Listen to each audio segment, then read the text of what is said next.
C'est Moustapha Sahimi. Quel est le point saillant que vous avez retenu dans le discours de Sa Majesté le Roi? Il n'y a pas un fait saillant, il y en a au moins trois.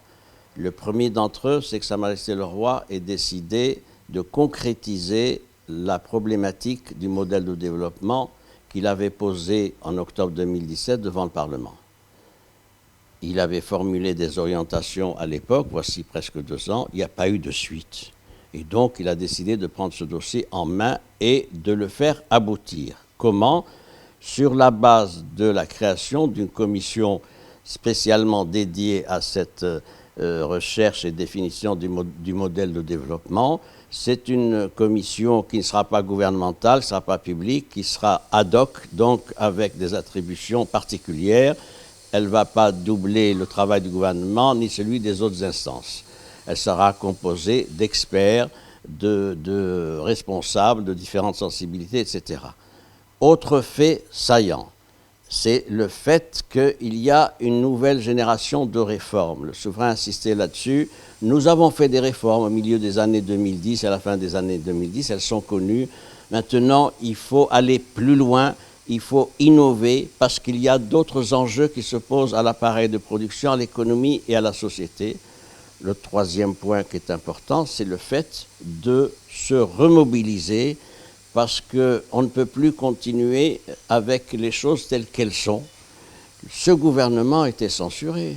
Il a été censuré une première fois avec le renvoi de 4 ministres, puis de 2 ministres.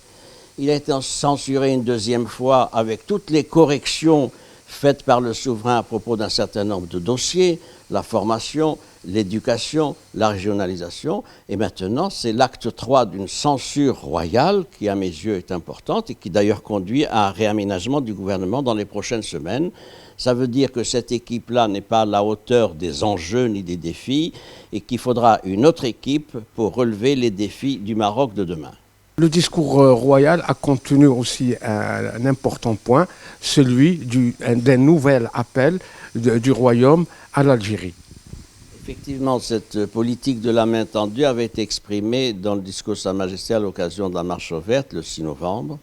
C'est un discours à l'époque qui avait frappé les esprits parce que ça traduisait la volonté de normalisation des relations entre Rabat et Alger.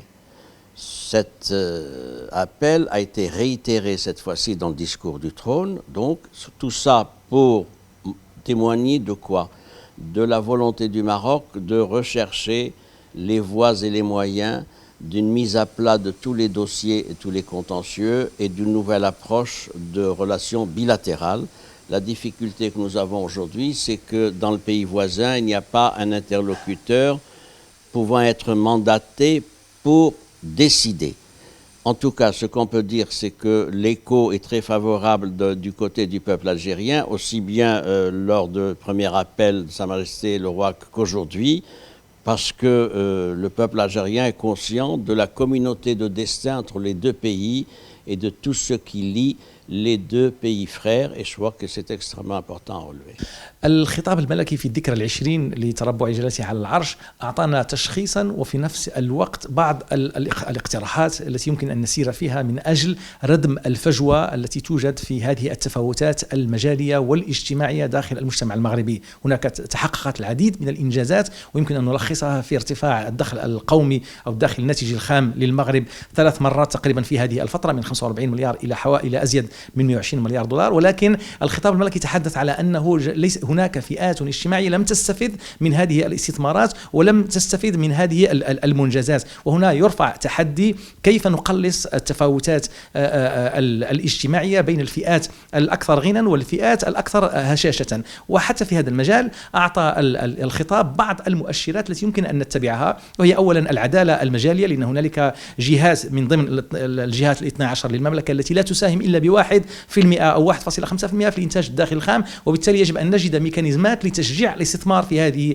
الجهات وتقليص الفجوة المجالية. وفي نفس الوقت يجب أن يكون هنالك تحفيزات لتشجيع المزيد من إنتاج الثروة، لأن لا يمكن أن نردم الفجوة الاجتماعية إذا لم نزد في وتيرة إنتاج الثروة ومضاعفتها مثل ما تضاعف الإنتاج الداخلي الخام خلال هذه 20 سنة. ثم هنالك عمود أو لنقل ركيزة أخرى، وهي التوزيع العادل لهذه الثروة. وهنا يجب أن تشتغل جميع القطاعات من أجل هذا الجيل الجديد الذي تحدث عنه جلالته، جيل جديد من البرامج القطاعية الحكومية الذي يراعي هذه التفاوتات من أجل التقليص منها إذا لم نصل إلى إلغائها.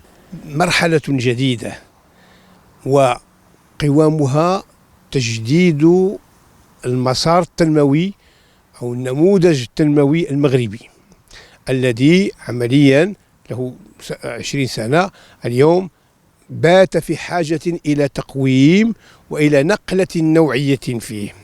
يستدعي بالضرورة أن يتولى هذه المرحلة جدد نساء ورجال من نخب هذا المغرب المعروفون بكفاءاتهم وباستقامتهم وبإخلاصهم.